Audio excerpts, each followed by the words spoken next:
In this video, I'm going to respond to Ntombikai and Daba's comment, which reads, I'd love to hear more about your personal experience about saving and investing.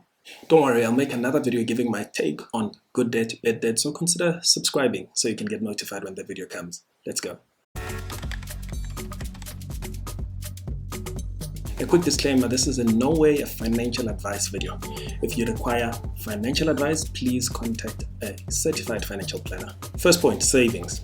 So I'm an Enneagram type 7.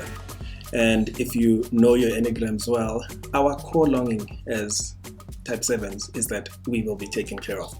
So for as long as I can remember, my biggest struggle in life on a very deep personal level has always been about, will I be provided for? So I tend to be very hardworking. But the thing about Enneagram 7s is that we are trying to run away from negative feelings. So when we see or go through lack, we tend to run very fast in the opposite direction, trying to find a solution that would cover up for this lack. And this is how this has showed up in my life in the recent past. Pre-COVID-19, I made sure that I have at the very least 3 months worth of my salary saved up in a savings pocket in my business account. This was to make sure that I felt safe. So for me, as an Enneagram type 7, savings, which is a guaranteed salary for 3 months, equals to safety. In this instance, I made sure that those savings were immediately accessible to me should I need them at any time. And that served me really well in the first 3 months of the lockdown. But as you know, most a lockdown, and I'm pretty sure that all of us have chowed up our savings by now. So my next goal is to rebuild my savings using the 7 baby steps, Zaga Dave Ramsey, as you've seen in my other video. I'll link it up here if you haven't seen it. I believe that savings are key and every single person should have savings.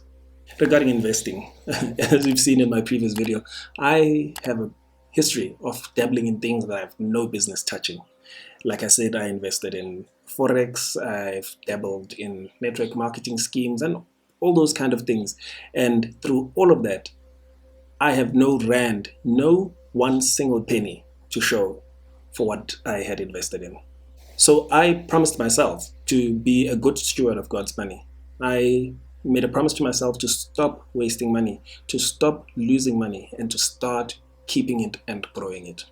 So for that, I had to turn to tried and tested ways of 1, making money, and 2, keeping my money.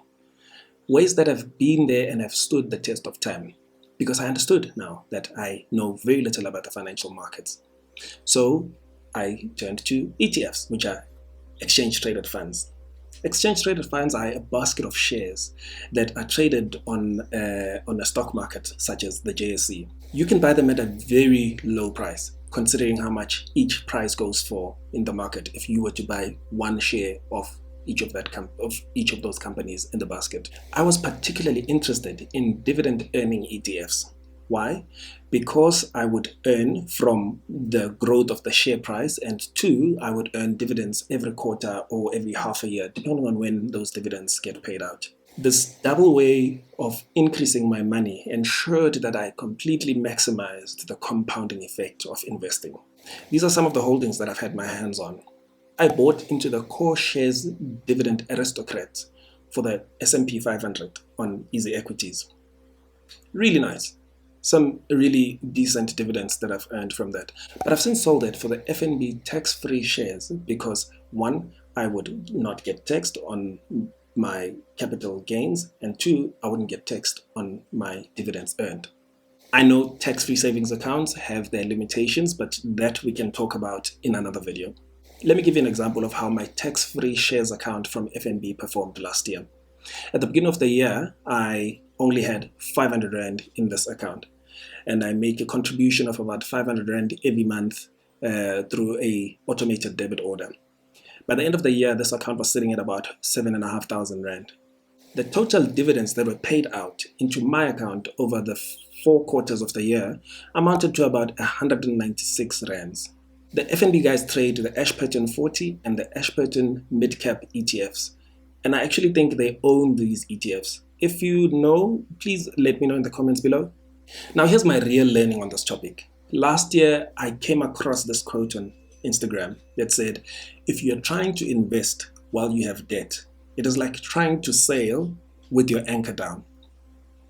You could get so much further in your investment and wealth building journey if you just take the time to remove the anchor and begin to sail.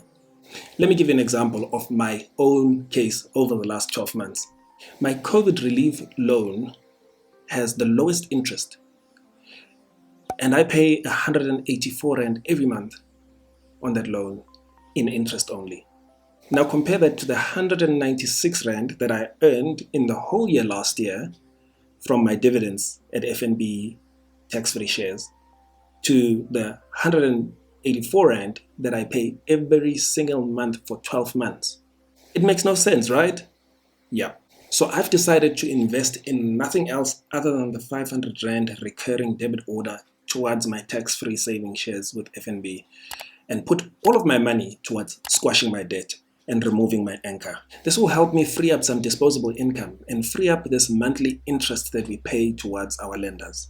Remember, my situation is unique and it is specific to me and me only. So do what is suitable for your current circumstances and where you would like to be in your wealth building journey. If I could start all over again, this is what I would do.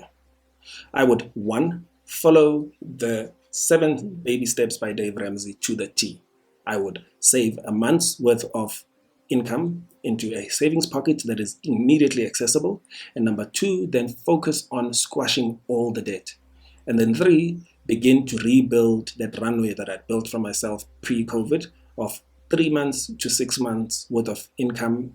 And once that is done, I would then focus on investing aggressively towards building wealth and securing a better future for myself and my family. My whole life I've been quite bad with managing my personal finances, so I am not the smartest brains in town.